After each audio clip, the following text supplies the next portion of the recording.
결국 업계 최고 레카가 드디어 피프티에 걸기 시작했다. 안성일은 이번 기회가 인지도 떡상의 최고 기회다. 게다가 이제는 국내 음악단체들이 피프티 관련 분쟁에 개입을 시사했다. 지난 18일 한국연예 매니지먼트협회는 성명문을 통해 엔터테인먼트 업계에서 아티스트 빼각이나 템퍼링 같은 외부 세력의 부적절한 행위에 대해서 좌시하지 않고 이에 맞추어 관련 제도 정비와 원칙 마련을 통해 이번 사태와 같은 불미스러운 일이 생기지 않도록 할 것임을 발표하였다. 그러면서 동시에 역대급 성과를 낸 어트랙트와 피프티 양측이 하루빨리 원만한 해결점을 찾아 더 이상의 사회적 파문 확산이 없기를 바란다는 성명을 발표하였다. 그리고 한국음악저작권협회도 지난 18일 어트랙트와 노래 큐피드 제작을 맡은 외주사 더기버스 간의 저작권 분쟁으로 저작권료 지급을 보류하기로 했다. 재미있는 것은 18일 큐피드 저작권료 지급 보류 관련해서 더기버스의 안성일이 직접 한국음악저작권협회에 전화를 걸어 문의한 것으로 확인됐다. 안성일은 이날 오후 한국음악저작권협회에 직접 전화해 큐피드 저작권료 지급 보류 사항에 대해 문의했다. 안 대표는 저작권 지분 보유에 대해 적법한 절차를 거쳐 구매했다고 주장해왔다. 저작권료 지급일은 매달 23일이며 곧 이달 정산을 앞두고 있는 상황이었다. 한음저협 측은 양측 간 고소 제기가 된 건인 만큼 보류 해제는 당사자들끼리 합의가 됐을 경우 가능하다고 설명했다. 또 양측 간 진행된 경찰 고소 건이 불송치됐을 경우에도 해제가 될 수 있으며 법적 판단 이후 3개월이 지난 시점에서 해제 가능하다. 즉 당장의 보류 해제는 불가능하다는 것이다. 참고로 안성일과 더 기버스 백진실 이사는 폰지 사기 의혹도 있어 네티즌들을 경악시키고 있다. 안성일과 백진실은 버즈라는 곳에 소속해 있었다. 버즈는 2020년도에 한창 유행하던 저작권 공유 플랫폼 업체다. 버즈는 엄청난 홍보와 함께 개미 투자자들을 모았고 2020년 6월 어플 업데이트를 이유로 홈페이지와 어플이 둘 다 사라졌다. 버즈는 코인을 만들었고 맨 마지막 차트 보면 러그풀로 이미 한탕한 것으로 추정된다. 버즈는 미국의 투자를 안 받는다는 문구를 삽입해 한국 투자자들만 모았다.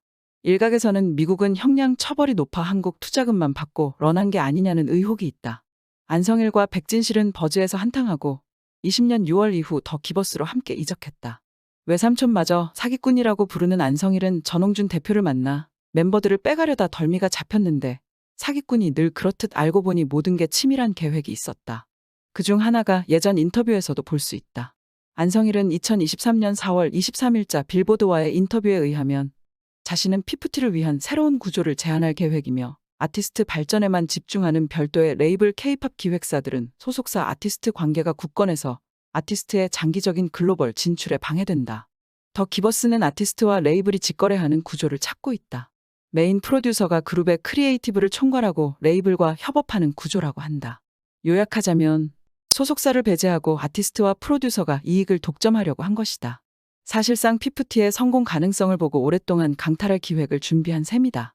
게다가 안성일은 피프티의 곡 큐피드가 빌보드 핫백에 진입 후 인터뷰를 했다. 중소돌 신화 비법 공개, 제2의 방시혁이라 불리는 남자 빌보드 진입 예견했다라는 썸네일이다. 안성일은 빌보드 진입을 예견했냐는 질문에 어느 정도는 예상했다고 한다.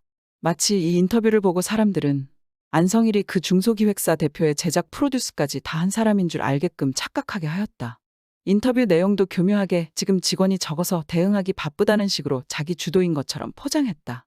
사실 안성일은 3,000곡 중에서 300곡으로 줄인 후 전홍준 대표가 300곡 중에서 큐피드 곡을 선택했다. 자, 소속사 사장님이 곡 퀄리티의 진심이라 무려 이 노래를 이제 타이틀곡을 하고 이제 여러 가지 음원을 이제 내기 위해서 300곡이나 컨택을 했다고 합니다. 그거 들어보셨어요? 그 얘기는? 이게 네. 1차로 300곡이고 원래 더 많은 곡을 맞아요. 받으셨다고 들어요. 큐피드 곡 선택을 전홍준 대표가 한 것이다. 결국 중요한 거는 전 대표가 다 해놨는데 안성일은 저작권까지 빼돌려 놓고 본인 인생 나락가는 거는 예상도 못하면서 빌보드 집인 예상했다고 한다. 참고로 내용 속에서도 큐피드는 이번 주도 빌보드 핫백 27위에 들었다. 전주보다 3계단 하락한 순이다. 피프티는 17주 연속 핫백에 이름을 올리며 K-팝 걸그룹 최장 진입 기록을 이어가고 있다. 거위의 배를 자른 안성일. 과거 손승연 전례가 있으니 이번에도 쉽게 데려갈 줄 알았는데 갈수록 판은 커지고 여론 안 좋아지니 횡설수설하는 것이 까는 입장문 반박문마다 자기 무덤을 파고 있다. 하루빨리 인과응보 엔딩 나오길 기대한다. 이번 이슈에 관해 여러분의 생각은 어떠세요? 시청해주셔서 감사합니다.